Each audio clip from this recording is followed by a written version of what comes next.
Ah, quelle belle journée, n'est-ce pas? C'est vrai, jusqu'à ce que, boum, la gravité disparaisse pendant 1 seconde. Récapitulons les conséquences d'un tel événement de la plus petite à la plus grande. Nous allons commencer par toi. Oui, toi.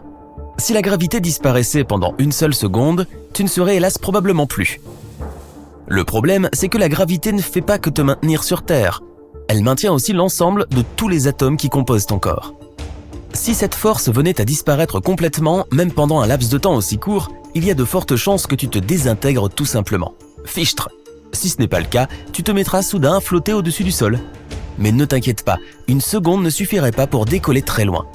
Si la gravité cessait de fonctionner seulement pour toi, tu léviterais d'environ 3 cm, puis tu retomberais. Mais tes pensées seraient accaparées par le manque d'oxygène dans tes poumons, car sans gravité, ton sang ne pourrait plus circuler. Mais si le phénomène affecte aussi ton environnement, tu pourras te considérer heureux de ne pas être enfermé chez toi à ce moment-là, car tous les objets qui t'entourent se mettront également à flotter. Et au bout d'1 seconde, tout est couvert, ton lit, tes armoires, etc. viendront s'écraser sur le sol. Heureusement, les immeubles et les arbres resteront probablement en place, étant donné qu'ils sont solidement fixés au sol.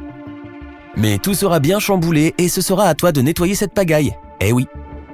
Au fait, tu sais sans doute que notre planète tourne et fonce dans l'espace à une vitesse vertigineuse.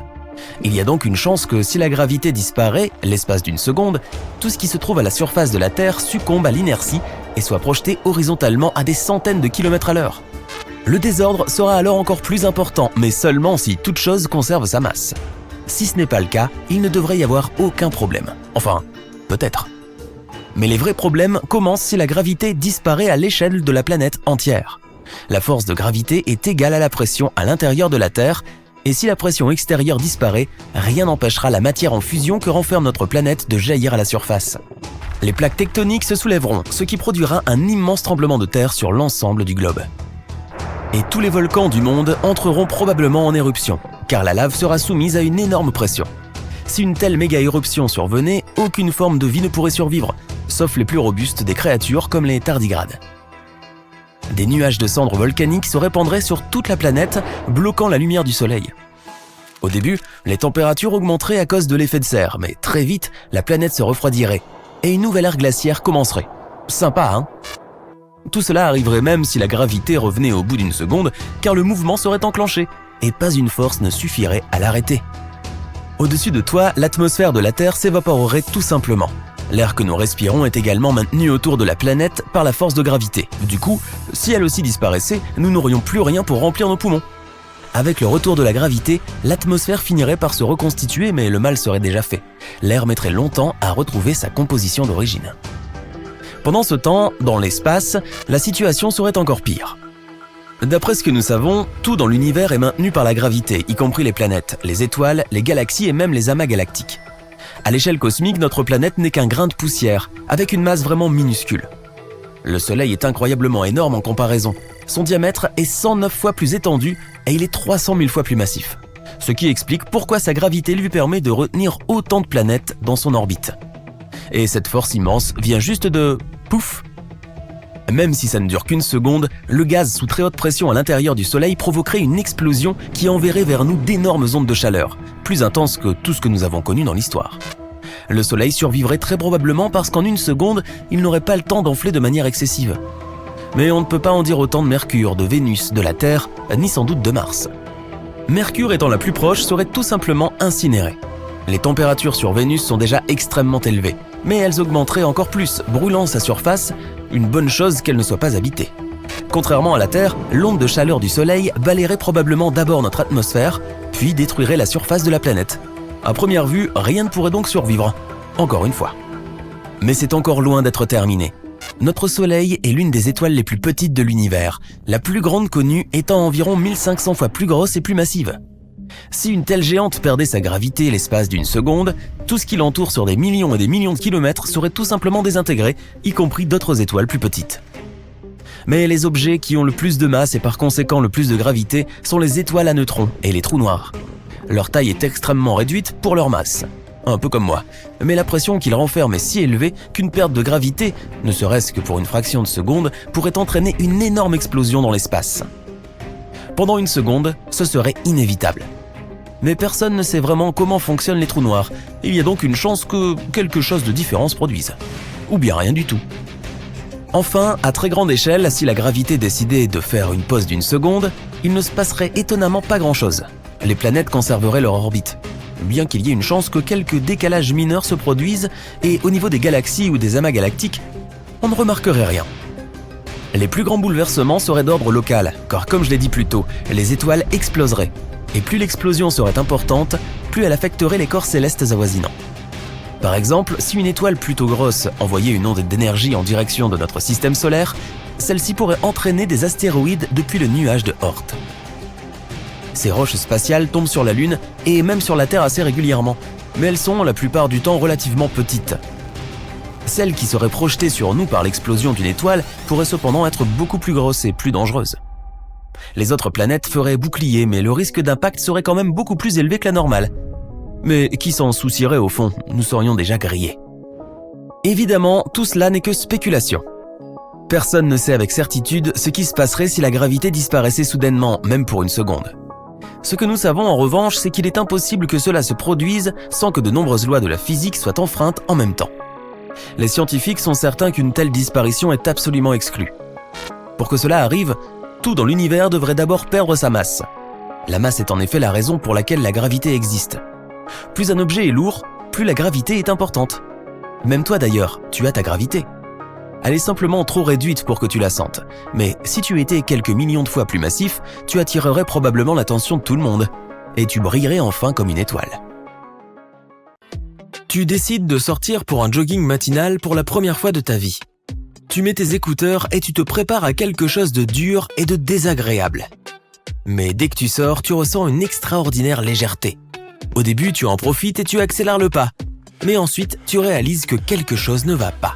Tu cours trop vite et trop facilement. Tu as l'impression que tu viens de retirer un lourd sac à dos que tu transportais depuis toujours. Tu es si rapide que tu as l'impression d'avoir désormais un super pouvoir. Mais tu remarques qu'un autre athlète court aussi vite que toi. Tu vois une flaque d'eau devant toi et tu sautes par-dessus. Ton saut va si loin et si haut qu'il te semble physiquement impossible. Tu retombes sur le sol, choqué. Puis tu remarques que tu n'as aucune égratignure sur le corps et que le sol semble plus souple. Tu arrêtes la musique dans tes écouteurs et tu allumes la radio. Tous les bulletins d'information disent que la gravité sur la planète entière a diminué de moitié. C'est grâce à la gravité que nous restons sur le sol et que nous ne nous envolons pas dans le ciel. Cette force permet à notre planète de tourner autour du Soleil et à la Lune de tourner autour de nous. Les choses lourdes semblent lourdes à cause de la gravité. Et maintenant, quelque chose est arrivé au noyau de la Terre. Et la masse de la Terre a diminué. C'est la raison pour laquelle la gravité a changé. Les gens sortent avec joie de chez eux en courant et sautent 2 fois plus haut et plus loin qu'avant. Tous les objets te semblent 2 fois plus légers. Ton corps est devenu moins lourd et tu peux facilement te tenir sur tes mains. Mais tu n'as toujours pas l'impression d'être un super-héros. Tu ne peux pas soulever une voiture, même si son poids a diminué de moitié. Maintenant, le parcours est plus facile à réaliser pour tout le monde. Le poids de ton corps a diminué, ce qui signifie que tu subis moins de dommages lorsque tu tombes. Cependant, la panique remplace rapidement la joie de ces nouvelles conditions. Il est devenu difficile pour toi de respirer, comme pour toutes les autres personnes. L'air est devenu plus léger. La force de gravité actualisée a réduit la pression de l'air de moitié. Maintenant, tu as l'impression de te trouver à 5000 mètres d'altitude dans les rues d'une ville ordinaire. C'est comme si tu te trouvais à mi-chemin du sommet du mont Everest. L'air n'est plus aussi dense et l'essentiel s'est déposé dans l'atmosphère. Au début, tout le monde est pris de vertige et de panique. Tu as l'impression qu'il n'y a pas assez d'air dans tes poumons, alors tu deviens nerveux. Pour résoudre ce problème, il faut apprendre à respirer lentement et régulièrement. Ainsi, tu te calmes un peu. Les autres apprennent également à être plus tranquilles et ne vivent plus dans la précipitation. Vous êtes tous moins stressés et profitez de chaque jour. Ensuite, les scientifiques créent des masques à oxygène uniques. Il suffit de le mettre, de respirer et un filtre spécial exerce une pression sur les molécules d'oxygène, rendant l'air plus dense. Après quelques décennies, les gens enlèveront ces masques car ils finiront par être habitués aux nouvelles conditions. De nouvelles générations vont naître avec des poumons adaptés. L'atmosphère de la Terre est en expansion. On dirait que le ciel s'est élevé et a pris une teinte sombre. Les satellites qui tournent autour de la Terre sont maintenant dans notre atmosphère. mais la gravité de la Terre les attire toujours. Vous voyez des milliers de satellites brûlés. Certains débris spatiaux survivent aux boucliers atmosphériques et atterrissent au sol. Une douche de météorites commence. Les déchets de l'espace s'écrasent sur les maisons, les routes, les arbres et les voitures. Tu décides avec le reste de la population d'attendre la fin de la tempête en sous-sol, dans le métro ou les caves. Heureusement, la pluie ne dure pas longtemps. Les gens sortent de leur cachette et regardent le ciel avec surprise. La Lune change de position et s'envole lentement. Bientôt, elle disparaît complètement. Notre planète ressemble maintenant à une boule pesante au centre d'une énorme couverture. Cette couverture représente la gravité. Elle se plie sous le poids de la boule. Si tu poses un objet léger sur la couverture, il roulera vers la Terre. Mais si cet objet se déplace à grande vitesse, il sera capable de tourner sur le bord de la couverture et ne tombera pas au centre. Grâce à cette vitesse, la Lune ne risque pas de nous tomber dessus, mais en même temps, elle ne peut pas s'envoler. Maintenant que la force de gravité a baissé, la couverture est devenue 2 fois plus lâche. La vitesse de rotation permet à la Lune de s'envoler hors de notre champ gravitationnel. Elle va simplement dans l'espace. Les gens seront en mesure d'observer la Lune errante pendant longtemps à travers des télescopes. Des météorites risqueraient de s'écraser sur elle. Elle pourrait également trouver une autre planète avec une gravité plus forte et tournerait autour de ce nouveau foyer. La Lune peut rester en place, mais elle gravitera autour de la Terre à une vitesse plus lente. Dans tous les cas, il n'y aura plus de marée sur notre planète et le niveau de la mer restera le même. En mer, tu peux aussi sentir les changements. Il est beaucoup plus facile pour toi de rester dans l'eau et tu peux nager plus vite. Mais le plus cool, c'est de courir le long du rivage. Les éclaboussures flottent dans différentes directions, si lentement et si joliment. Les vagues courent sur le sable au ralenti, elles aussi.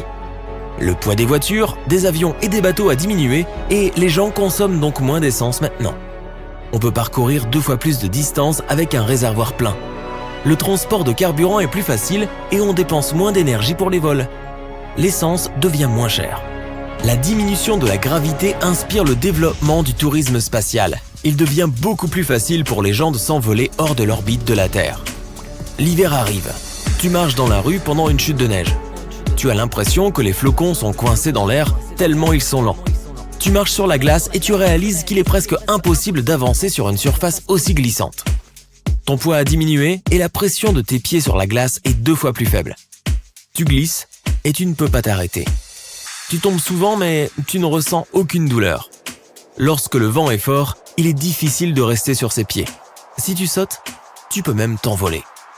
L'adhérence des roues sur la chaussée se détériore. Le conducteur ne peut plus freiner brusquement. Les pneus ne patinent pas, mais la voiture continue de glisser pendant un certain temps. C'est pourquoi de nouvelles limitations de vitesse sont introduites dans le monde entier.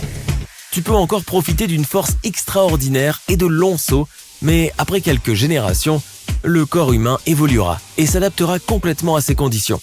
Les hommes et les animaux naîtront plus grands et plus corpulents. Des tigres majestueux de la taille d'un camion se promènent dans les rues de la ville. Des flamants roses de la taille d'un avion volent dans le ciel bleu foncé.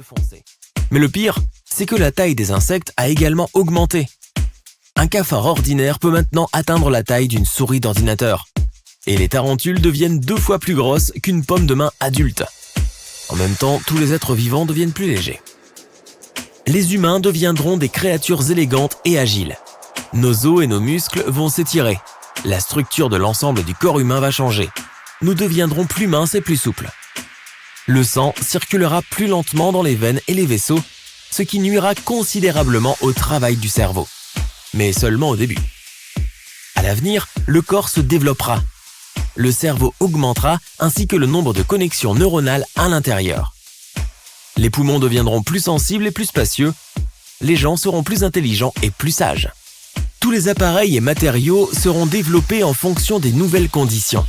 Une tasse, un crayon, une assiette, des téléphones et autres gadgets, tout deviendra plus léger et plus fragile. Si une personne ordinaire arrivait dans un tel monde, elle se sentirait comme un super-héros. Tu pourrais frapper à travers des portes et des murs légers et casser des briques avec ta main. Les nouveaux humains ne pourraient pas égaler ta puissance, mais tu leur sembleras trop petit et maladroit. Imaginez une planète comme la Terre, mais beaucoup plus lourde. Nous savons que la gravité devient plus forte à mesure que la masse augmente. C'est pourquoi des géants comme Jupiter dans notre système solaire ont une gravité super puissante. La gravité de Jupiter est d'environ 25 mètres par seconde carrée, ce qui est 2,4 fois plus élevé que celle de la Terre. Elle est si puissante que Jupiter attire des centaines d'astéroïdes vers lui, qui, sans la présence de Jupiter, seraient tombés directement sur Terre. Cependant, Jupiter est une géante gazeuse, ce qui signifie qu'elle n'a pas de surface solide comme la Terre. C'est littéralement une boule de gaz dans des vents avec un noyau dense quelque part profondément à l'intérieur. Si vous essayez de vous tenir sur Jupiter, vous couleriez jusqu'à ce que vous l'atteigniez. Mais que se passerait-il si nous nous tenions debout sur une planète semblable à la Terre avec une gravité très forte? Tout d'abord, ce serait beaucoup plus grand que notre Terre, et aussi massif. C'est un gros problème car cela affecterait sa taille et la manière dont il perd de la chaleur. Pensez-y comme ceci. À mesure que les choses deviennent plus grandes, elles perdent de la chaleur plus lentement, comme un grand pot de soupe qui mijote sur la cuisinière. Maintenant, j'ai faim. Cela signifie que la surface là-bas sera assez chaude. Vous pouvez imaginer une planète désertique ou de savane. Le paysage serait différent en général. Vous auriez des montagnes plus courtes et des océans peu profonds, et la planète serait plate dans l'ensemble. La gravité élevée rendrait l'intérieur en fusion, provoquant beaucoup d'activités géologiques et rendant la surface encore plus plate. L'air sur cette planète massive serait extrêmement dense car une force plus forte l'attirerait vers le bas. Respirer ressemblerait à inhaler de la soupe, aussi étrange que cela puisse paraître. De plus, les vents et les vagues seraient sauvages et puissants. Et pour ce qui est de voler, eh bien, ce serait difficile sur les planètes à forte gravité. Si nous atterrissons notre vaisseau spatial dessus, cela sera un vrai casse-tête pour repartir plus tard. D'un côté positif, en raison de l'épaisseur de l'air, le ciel aurait des couleurs magnifiques. Les couchers et levées de soleil seraient à couper le souffle. Et quand il s'agit de volcans, ils resteraient silencieux jusqu'à ce que la pression atteigne des niveaux épiques. Cela signifie que les éruptions volcaniques seraient rares mais folles lorsqu'elles se produisent. Après l'atterrissage, bien sûr, vous ressentiriez une incroyable lourdeur. Vous auriez l'impression d'être écrasé vers le bas. Chaque pas serait un exercice physique, et même soulever des objets serait un défi. Et oubliez de sauter haut ou de faire des acrobaties sophistiquées. Sur cette planète, vos sauts seraient à peine perceptibles. Même respirer serait difficile pour nous. Donc, si nous voulions y vivre, nous devrions adapter tous nos sports et jeux de manière significative. Et gravir une de ces petites montagnes ressemblerait à monter un escalier sans fin. Les bâtiments devraient en être courts et robustes également, comme de petites tours trapues. Les structures hautes pourraient facilement s'effondrer sous le poids de la gravité. Et sur une planète comme celle-ci, même une petite chute pourrait être désastreuse. Donc, les habitants seraient principalement des créatures robustes à 4 pattes, assurant leur stabilité et leur proximité avec le sol. Ainsi, les créatures vivant ici devraient être robustes. Le meilleur exemple est l'Elcor de Mass Effect. C'est une espèce originaire du monde à haute gravité d'Ekuna. En ce qui concerne la marche, ces créatures devraient choisir entre la stabilité et l'économie d'énergie. Moins de pattes serait idéal pour économiser de l'énergie. Dans ce cas, elles se déplaceraient comme un pendule oscillant, mais elles ne seraient pas très stables. Plus de pattes ont l'effet opposé. Ces gens auraient également besoin de poumons robustes pour respirer, de cœurs puissants pour pomper le sang contre la gravité et d'os super denses. Leurs veines pourraient même avoir des muscles, comme nos artères. Et avec autant d'oxygène autour en raison de l'atmosphère épaisse, ces créatures pourraient devenir vraiment grandes. En d'autres termes, si nous vivions sur une telle planète, nous ressemblerions tous à des culturistes. La bonne nouvelle, c'est qu'avec tout l'effort supplémentaire, vous pourriez profiter de plus de nourriture savoureuse. Vous auriez besoin des calories supplémentaires pour suivre le nouveau style de vie. Voilà à quoi ressemblerait la vie sur une planète à forte gravité. Maintenant, qu'en est-il de l'opposé, une planète avec une gravité très faible? Au lieu de vous sentir ancré et lourd, vous vous sentiriez remarquablement léger et flottant. Pour avoir une idée de ce que pourrait être une faible gravité, pensez à la sensation de sauter sur un trampoline. Lorsque vous sautez dans les airs, vous éprouvez un bref moment d'apesanteur avant que la gravité ne vous ramène au sol. Maintenant, imaginez que cette sensation d'apesanteur ne disparaisse jamais vraiment. Vous vous sentiriez incroyablement agile. Chaque pas serait un peu comme marcher sur la Lune, où vous pouvez faire des bonds énormes avec peu d'efforts. Une des plus grandes différences sur une telle planète serait le climat et les températures. Contrairement à la précédente, Ce monde plus léger pourrait ne pas être aussi efficace pour retenir la chaleur. Cela pourrait se traduire par des températures plus douces et plus stables par rapport à la Terre. Imaginez un monde où chaque journée ressemble à une agréable journée de printemps. Les saisons pourraient toujours exister, mais les extrêmes des étés brûlants et des hivers glacials seraient beaucoup moins prononcés. Ainsi, les activités de plein air seraient un plaisir tout au long de l'année. Le paysage sur une planète à faible gravité serait un spectacle à couper le souffle. Les montagnes s'élèveraient à des hauteurs vertigineuses, leurs sommets semblant frôler le ciel. Ces majestueuses formations géologiques pourraient dépasser les couches de nuages. Les vallées et les canyons seraient d'eau profonds et étendus. Respirer là-bas serait un jeu d'enfant, littéralement. Avec une atmosphère plus fine, vous trouveriez beaucoup plus facile d'inhaler. Les vents seraient beaucoup plus doux que sur notre planète. Les tempêtes se produiraient toujours, mais elles ne ressembleraient en rien à celles que nous avons sur Terre. La vie sur une planète à faible gravité serait également différente. Les plantes pourraient en pousser grands et élancés, atteignant le ciel. Les arbres pourraient s'étirer jusqu'à des hauteurs incroyables. Les animaux seraient grands et gracieux, avec de longs membres et des corps élancés. Ils se déplaceraient avec élégance. Les ailes pourraient être une caractéristique courante parmi eux. Ils pourraient également avoir développé des adaptations spécialisées, comme des sacs remplis de gaz. Si nous étions nés sur une planète comme celle-ci, nous serions également grands, minces, avec des os assez fragiles et des muscles très fins, comme ce garçon étiré dans Charlie et la chocolaterie. Comme vous pouvez le deviner, cette planète pourrait être un paradis pour les amateurs de sport. Les jeux traditionnels comme le basketball, le football et le volleyball pourraient devenir incroyablement populaires ici et bien plus amusants. Les gens seraient capables de sauter très haut, de faire des sauts périlleux dans les airs et toutes sortes de mouvements cool. Et des activités comme la randonnée, l'escalade et même le yoga prendraient de nouvelles dimensions. Faire des acrobaties serait aussi naturel que de marcher. Et toutes les tâches quotidiennes difficiles qui nécessitent de soulever et de porter seraient sans effort.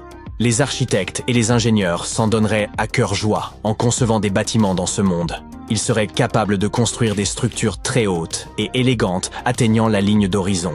Nos villes seraient remplies de gratte-ciels immenses et de grandes fenêtres. Voler et décoller de la surface serait beaucoup plus facile. Sur Terre, lancer un vaisseau spatial en orbite nécessite une quantité d'énergie énorme. Mais sur une planète à faible gravité, s'échapper de l'atmosphère serait beaucoup moins exigeant. Ce qui signifie que les humains pourraient voyager davantage et explorer l'espace deviendrait beaucoup plus facile et moins coûteux. Bien sûr, tout cela signifie que le transport bénéficierait également de la faible gravité. Le voyage en avion serait incroyablement efficace, avec des avions planant sans effort dans l'atmosphère mince. Les ascenseurs dans les immeubles de grande hauteur fonctionneraient avec une consommation d'énergie minimale. Et en général, étant donné que la planète est probablement plus petite que la Terre, les déplacements y seraient beaucoup plus rapides. Il pourrait cependant y avoir des défis, comme des corps fragiles et des problèmes de santé.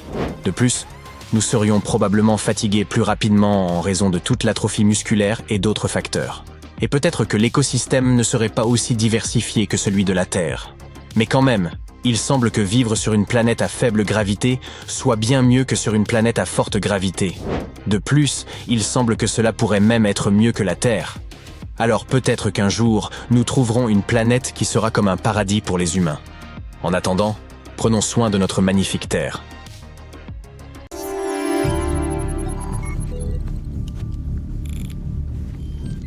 « 50 cm avec la gravité terrestre. Contrôle effectué. Maintenant, le simulateur va recréer la surface de Mercure. Oula, il fait super chaud ici! Oui, c'est comme si tu te trouvais à côté d'un volcan.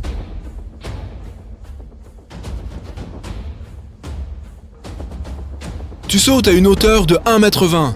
On passe à Vénus. Waouh, ça fait peur. Sur la vraie planète Vénus, tout est toxique.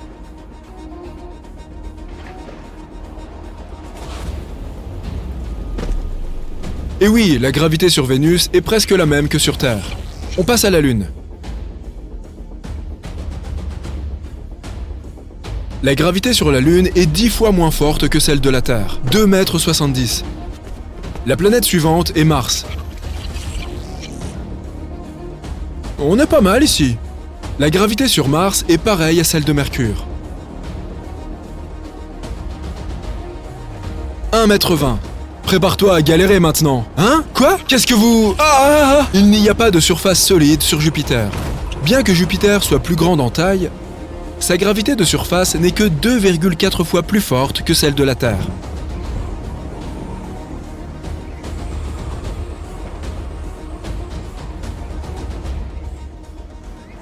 C'est bon pour moi. On passe à Saturne. Pas de surface solide ici non plus. La gravité de Saturne est plus ou moins la même que celle de la Terre. C'est parti pour Uranus. Il fait tellement froid. Ici, il fait pourtant 5 fois plus chaud que sur la vraie planète Uranus. Vraiment?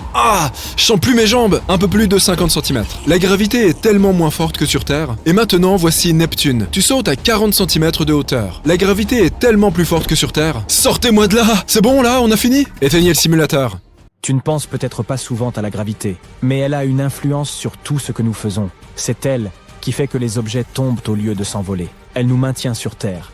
Nous ne finissons pas dans l'espace à chaque fois que nous sautons. Mais pour les physiciens, ça ne s'arrête pas là. Elle est pour eux une énigme dont la résolution nous aidera à comprendre le fonctionnement de l'univers. Ils cherchent donc à percer ses secrets. Qu'a-t-elle de si mystérieux?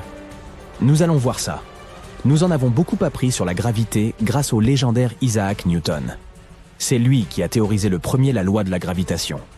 Il nous a appris que 2 objets dans l'univers ne peuvent pas ne pas être attirés l'un par l'autre. Un peu comme s'il s'agissait d'amoureux secrets. L'intensité de cette attraction dépend de 2 facteurs. La taille des objets, c'est-à-dire leur masse, et leur proximité. Mais voilà ce qui est intéressant. La gravité n'est pas seulement une danse entre 2 objets, c'est toute une chorégraphie complexe. Prenons l'exemple du système solaire. Le Soleil joue le rôle principal. Son attraction gravitationnelle maintient toutes les planètes sur leurs orbites. Mais chaque planète a aussi sa propre gravité, et elle tire sur le Soleil et même sur ses voisines. Quelques centaines d'années plus tard, un autre héros, Albert Einstein, a beaucoup fait avancer les choses. Il a décrit la théorie de la relativité générale. Selon Einstein, la gravité n'est pas une simple force. En réalité, elle courbe et déforme le tissu de l'espace-temps. Imagine un monsieur muscle assis sur une plaque de caoutchouc. La plaque se plie et se courbe sous son poids. Les petits objets qui se trouvent à proximité ne peuvent pas s'empêcher de rouler vers le bodybuilder. Même si les courbes de l'espace-temps ne sont pas visibles pour nous, nous pouvons constater l'effet qu'elles ont sur les objets. Être attiré par la gravité, c'est comme être pris dans un tourbillon.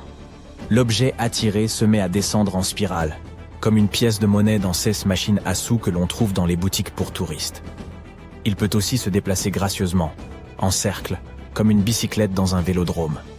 Et la gravité est la force primordiale de notre univers. Sans elle, il n'y aurait pas d'étoiles, pas de galaxies, rien. Mais d'où vient-elle?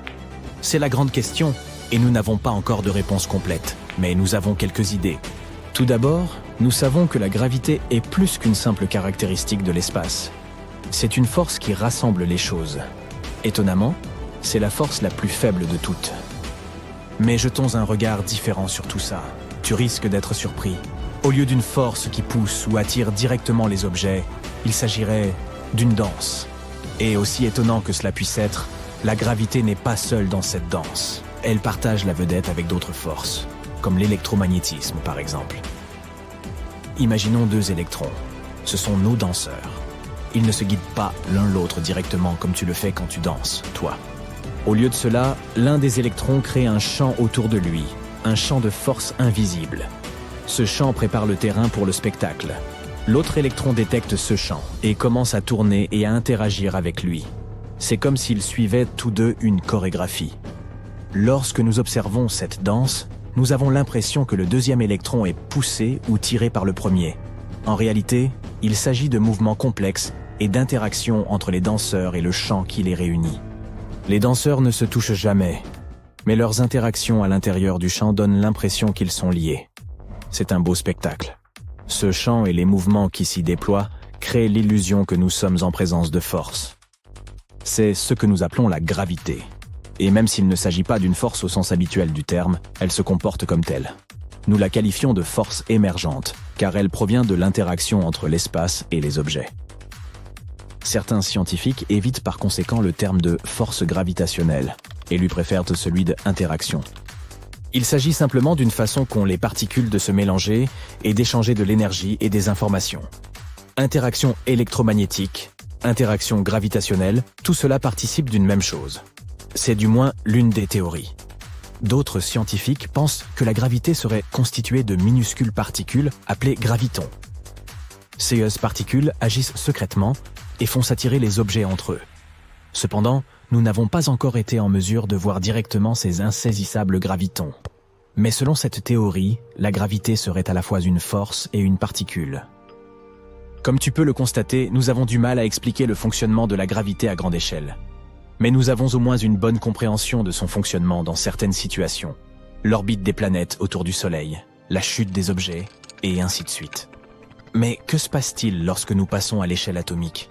Et si nous nous aventurons dans les profondeurs des trous noirs et du Big Bang? C'est ici que tout commence à dérailler pour nous. D'abord, voyons un peu ceux qui se trament en mécanique quantique. Il se passe quelque chose de particulier dans ce monde minuscule. La gravité, la force qui rassemble les choses, semble s'effacer. À l'échelle microscopique, d'autres forces, comme l'électromagnétisme, prennent le devant de la scène et semblent éclipser la gravité. Les scientifiques s'interrogent sur la possibilité d'un tel phénomène. Pourquoi la gravité disparaît-elle soudainement? Nous n'en avons encore aucune idée. Et lorsqu'il s'agit des échelles les plus grandes, avec d'immenses objets comme les trous noirs, la question atteint un tout autre niveau de complexité. Par exemple, à l'intérieur d'un trou noir, les lois de la physique et de la gravité telles que nous les connaissons n'ont plus cours. Même chose lorsque nous essayons de comprendre ce qu'il en était de la gravité immédiatement après le Big Bang. D'où vient-elle? Nous n'en savons rien. Nous nous trouvons dans un brouillard cosmique absolu. Mais rassure-toi, les scientifiques travaillent d'arrache-pied pour en savoir toujours plus sur cette énigmatique force émergente. Ils réalisent toutes sortes d'expériences et utilisent des technologies de pointe pour en déchiffrer le code. Même s'il nous reste encore beaucoup de choses à comprendre, nous progressons chaque jour. Par exemple, c'est ce qu'est une lentille gravitationnelle, c'est comme un beau tour de magie.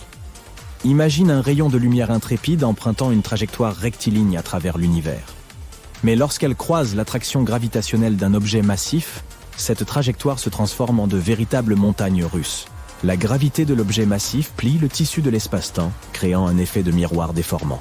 Notre courageux rayon lumineux se voit courbé et tordu autour de l'objet massif, suivant une trajectoire nouvelle et inattendue. Mais en changeant de trajectoire, la lumière nous révèle aussi des merveilles lointaines et cachées qui nous seraient autrement restées invisibles. La lumière peut grossir, déformer ou multiplier l'image des objets lointains. Ainsi, tout ce qui jouait à cache-cache avec nous devient soudain visible, comme les trous noirs. Il existe également quelque chose d'incroyable, les ondes gravitationnelles.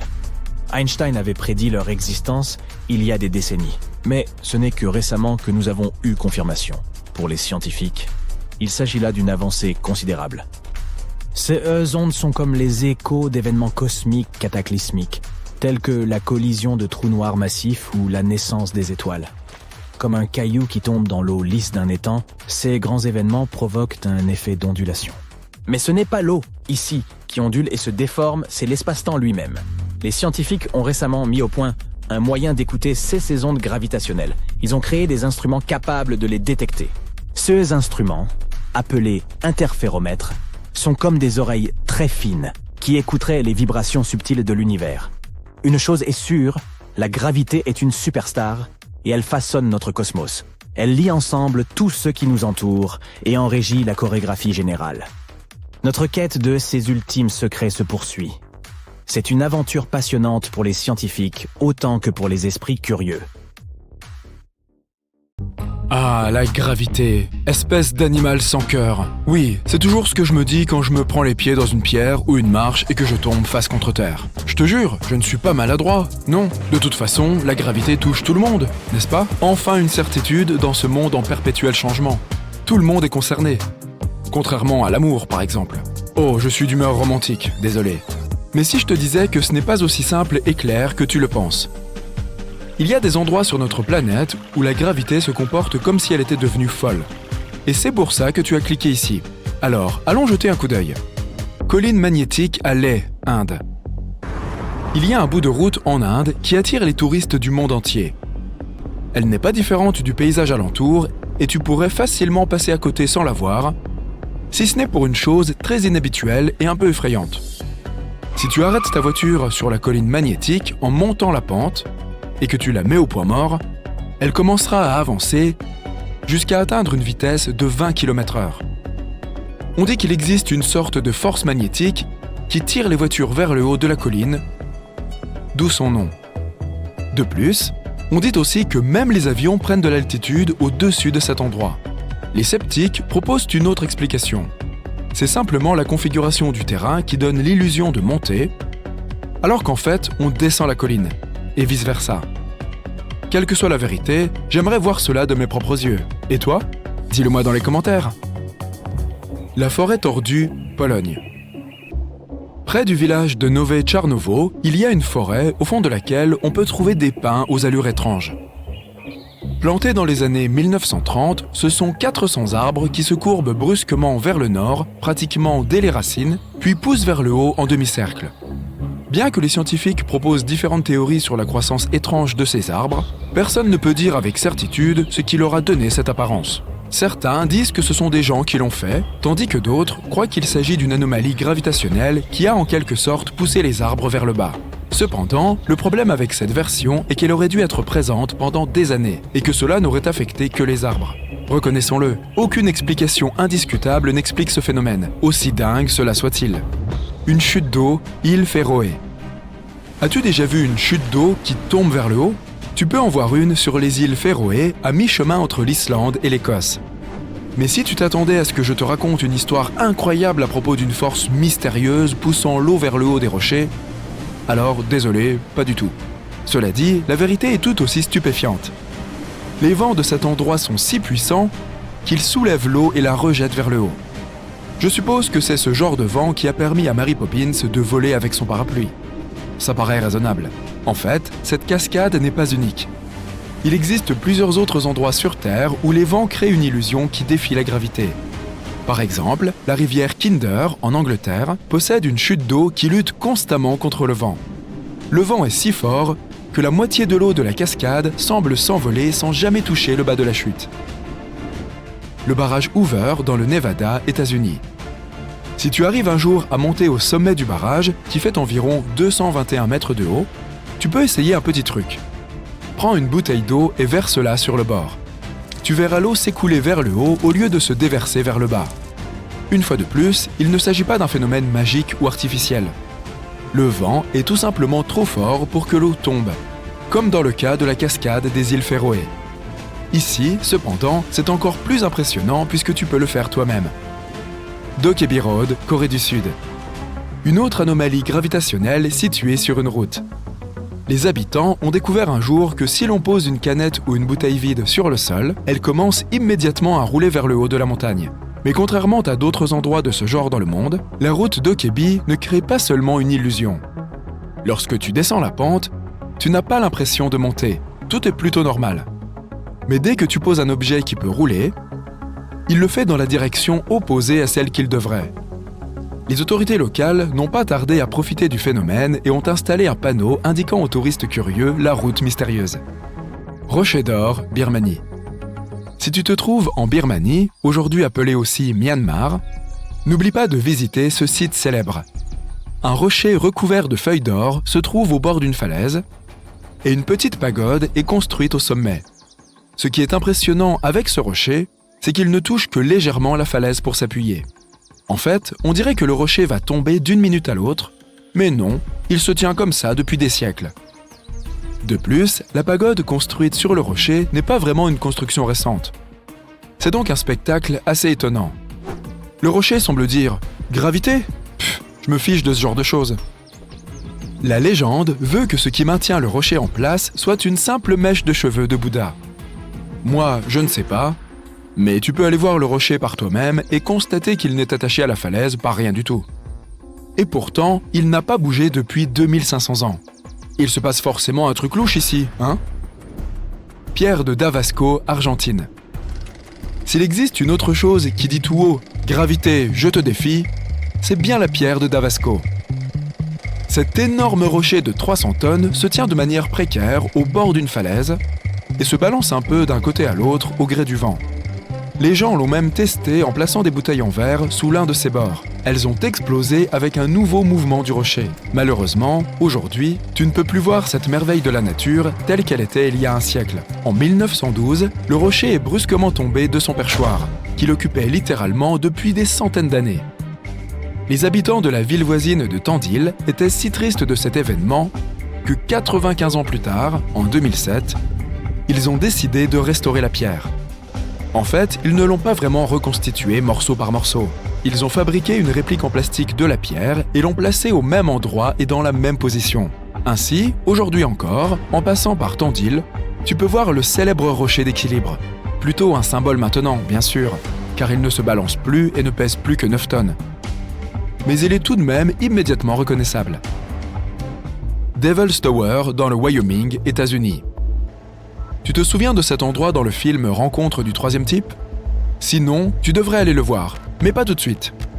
Cet endroit ne te donne pas l'impression d'être témoin d'une quelconque magie, et ne déjoue pas vraiment la gravité sous tes yeux.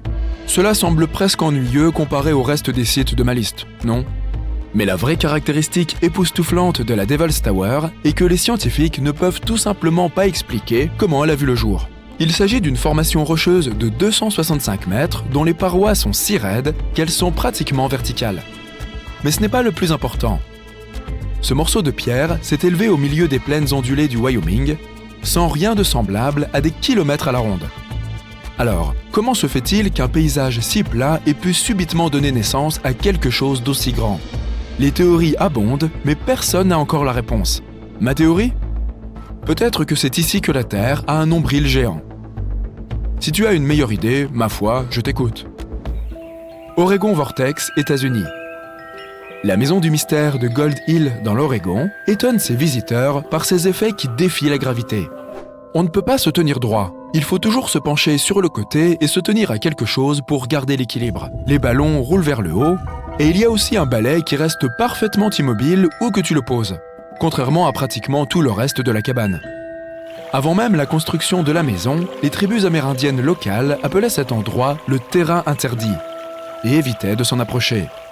Mais les propriétaires de la baraque ont décidé d'en faire une attraction et ils ont réussi.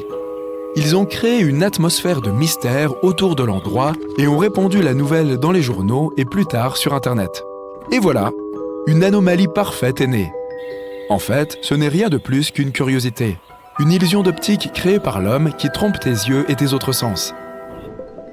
Baie d'Hudson, Canada. D'accord, nous avons parlé de choses assez ambiguës, mais maintenant, il est temps de passer aux choses sérieuses. L'anomalie de la baie d'Hudson. C'est probablement le seul endroit au monde où la gravité est effectivement plus faible que partout ailleurs sur la planète. Même les plus sceptiques ne peuvent pas se moquer de ce phénomène, car la différence a été mesurée avec un équipement scientifique de précision. Alors, cela signifie-t-il que la gravité ici est aussi faible que, disons, sur la Lune ? Malheureusement, ou heureusement, je ne suis pas encore sûr, la différence est minuscule. La valeur exacte est de 0,005%, soit 1/200%. Tu ne pourras pas la sentir, même si tu fais tout ton possible. Mais elle est bien là. Selon les scientifiques, cette anomalie existe à cause de la couche de glace qui recouvrait la région il y a environ 10 000 ans. Elle a tellement comprimé les roches qu'elles ne peuvent toujours pas se remettre complètement, ce qui a modifié le champ gravitationnel de la baie d'Hudson. Cependant, à l'avenir, la gravité reviendra à la normale dans cette zone également. Pas de moonwalk pour moi alors.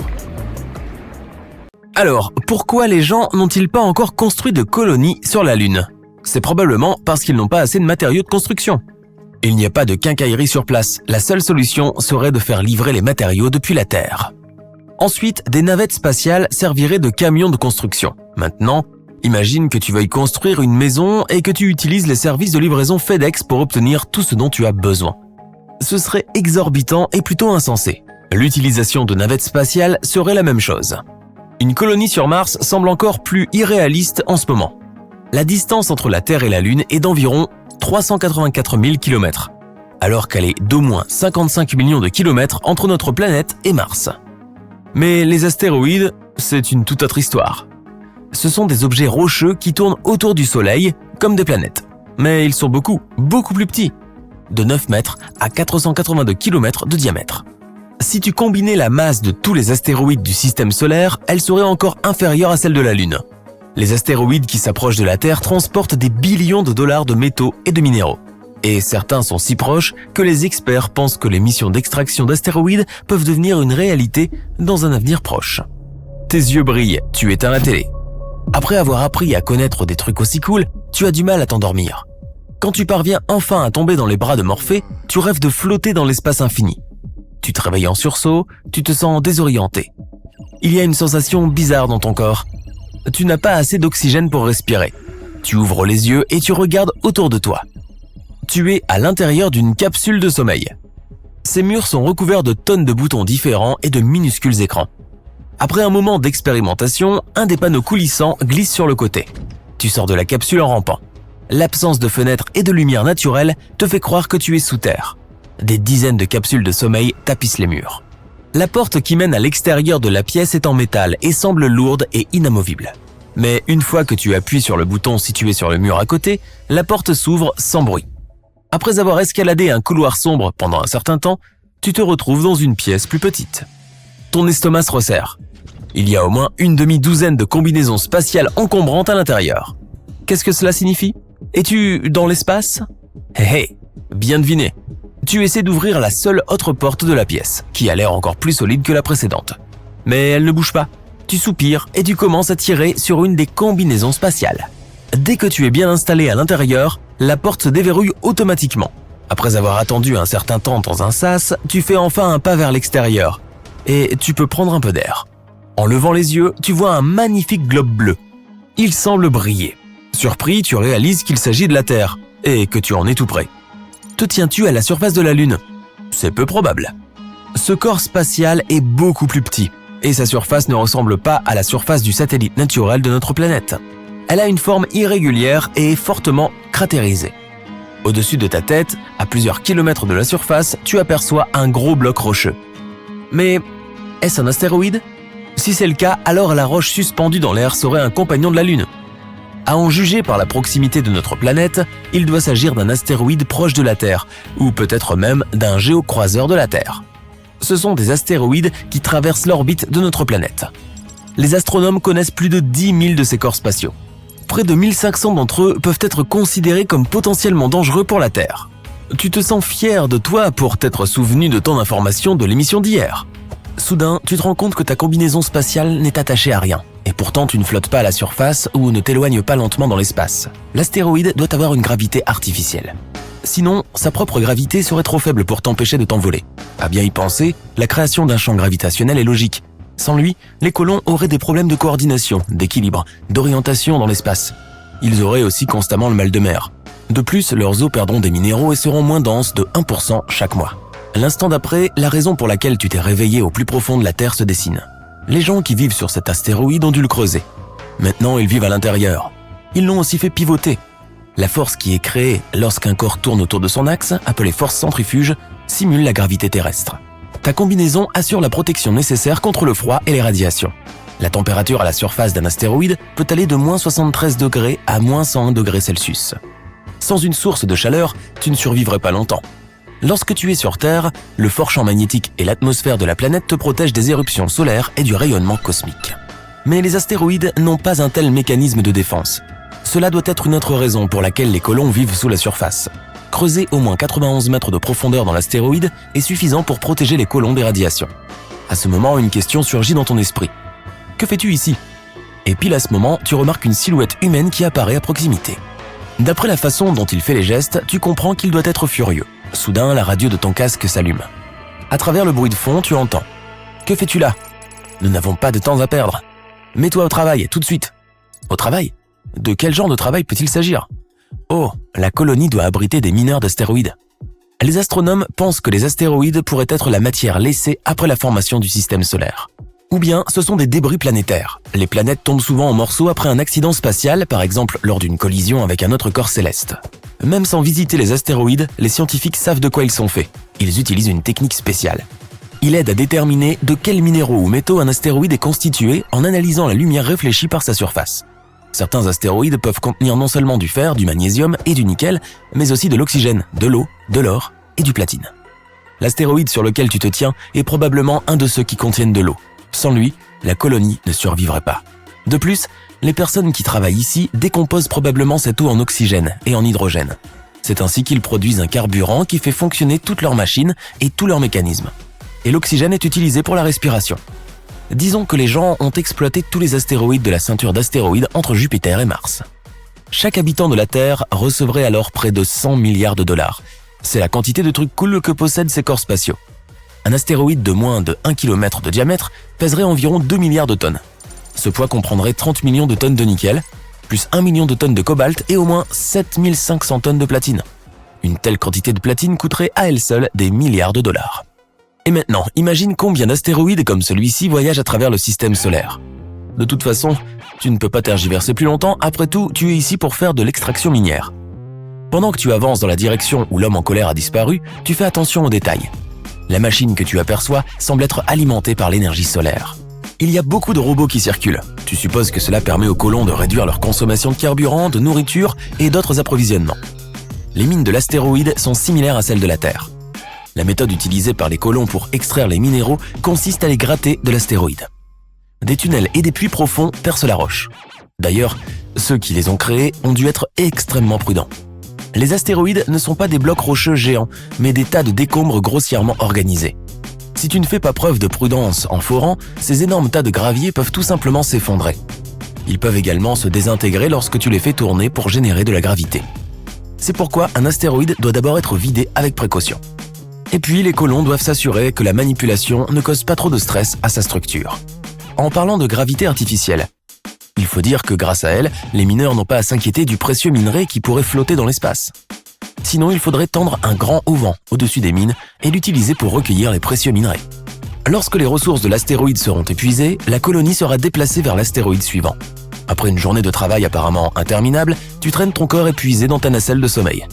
La seule question qui te vient à l'esprit est « Est-ce un rêve ou suis-je coincé sur cet astéroïde pour les mois à venir ?» Depuis de nombreuses années, nous parlons de voitures volantes, de meubles flottants et même d'immeubles flottants. Et si je vous disais que l'idée d'antigravité n'est pas de la science-fiction, mais un concept réel et fascinant de la physique? Un sujet sur lequel les physiciens mènent actuellement des recherches. Qu'est-ce que l'antigravité et quand y parviendrons-nous enfin? Nous allons voir ça. S'il vous plaît, monsieur musique, passez-moi la bande-son d'un film de science-fiction. La musique d'un film de science-fiction commence. Imaginez que vous puissiez vous envoler pour aller travailler ou voyager vers d'autres planètes sans ressentir les effets de la gravité. Un monde où vous pourriez l'éviter et où vos appareils ménagers défieraient la pesanteur et flotteraient librement dans l'air. Vous vous dites peut-être, pas besoin d'imaginer, je sais déjà que les astronautes vivent de cette façon quand ils orbitent autour de la Terre. Mais ce n'est pas exactement la même chose. Ce que les astronautes vivent dans l'espace est appelé gravité zéro ou microgravité. Il s'agit d'un phénomène réel dont nous pouvons faire l'expérience. En apesanteur, les objets flottent parce que rien ne les attire vers le sol. Mais l'antigravité, c'est un peu différent. Il ne s'agit pas d'une absence de force, mais d'une force en soi. Une force qui peut contrecarrer la force de la gravité, l'annuler, en somme. Avec cette force magique, un objet ne serait plus attiré par la masse de la Terre. Il pourrait même la repousser. Cela permettrait aux objets de flotter librement dans l'espace, ou même de se déplacer dans la direction opposée à la gravité. Cela semble tout droit sorti d'un film de science-fiction, un moyen de défier les lois de la physique et de nous emmener vers les étoiles. De Star Wars à Star Trek, le concept est populaire depuis de nombreuses années. Mais est-ce que c'est possible dans la vraie vie? Existe-t-il réellement une force répulsive qui pourrait contrecarrer les effets de la gravité? Les scientifiques et les philosophes réfléchissent à cette idée d'antigravité depuis des siècles. Toutefois, ce n'est qu'à la fin du XXe siècle que de réels progrès ont été réalisés dans la compréhension de la science qui la sous-tend. Aujourd'hui, nous explorons la possibilité de créer des champs d'antigravité. Mettons donc nos casquettes de scientifiques et essayons de comprendre comment cela fonctionne. Commençons par la célèbre théorie de la relativité générale. Imaginez que vous jouez sur un trampoline, entouré de jouets. Vous savez qu'en sautant, vous créerez un creux dans le trampoline, et vous savez que les jouets situés à proximité de ce creux commenceront à rouler vers lui sous l'effet de la gravité. C'est ce que nous dit la théorie de la relativité générale d'Einstein au sujet de la structure de l'espace-temps et la gravité. Mais que se passerait-il si le trampoline pouvait s'étirer d'une manière que nous n'aurions jamais imaginée? S'il pouvait s'incurver dans l'autre sens, vous repoussant et repoussant à la fois les jouets qui vous entourent. Voilà l'idée qui sous-tend les théories modifiées de la relativité générale. Certains scientifiques ont proposé d'ajouter des dimensions supplémentaires à l'espace-temps ou d'introduire de nouvelles forces qui pourraient interagir avec la matière de manière inattendue. Mais comme avec toutes les théories scientifiques, il faut faire des expériences et collecter des données pour avancer dans la connaissance. Bien, imaginons que l'univers soit une grande pièce remplie de meubles. Les scientifiques ont découvert une force mystérieuse et invisible qui éloigne tous les meubles les uns des autres, comme un vent surpuissant qui fait tout flotter. Ils ont baptisé cette force énergie noire.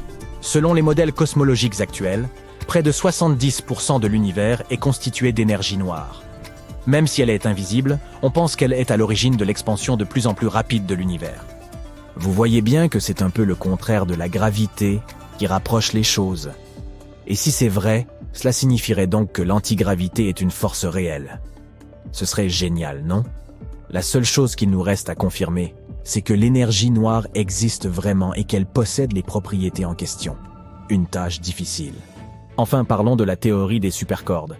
Imaginons que vous ayez tout un tas d'élastiques et que vous les étiriez. Lorsque vous en pincez un, il émet un son, n'est-ce pas? Voilà à peu près la théorie des supercordes. Selon cette théorie, tout ce qui existe dans l'univers est constitué de minuscules cordes qui vibrent comme des élastiques. Ces cordes sont à l'origine des différentes forces de la nature, comme la gravité. Certains scientifiques pensent même que ces cordes existent dans d'autres dimensions et qu'elles pourraient faire flotter les objets. Voilà notre antigravité.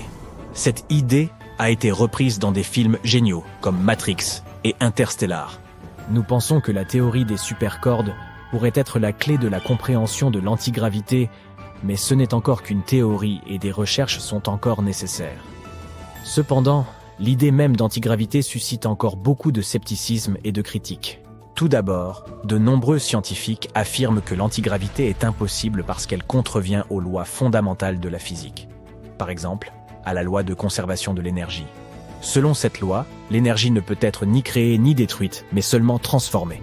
Or, l'antigravité nécessite de créer de l'énergie à partir de rien. Ainsi, si on confirme un jour la réalité de l'antigravité, cela nous posera une immense énigme. Les critiques affirment également qu'il n'existe aucune preuve directe de l'antigravité. Bien que nous ayons tenté de l'expliquer à l'aide d'éléments tels que l'énergie noire, nous ne disposons d'aucune preuve concrète. Et ça a suscité un grand débat parmi les scientifiques, mais aussi parmi les fans de Star Trek. Bien que ces théories soient très amusantes et intrigantes, nous manquons de preuves expérimentales.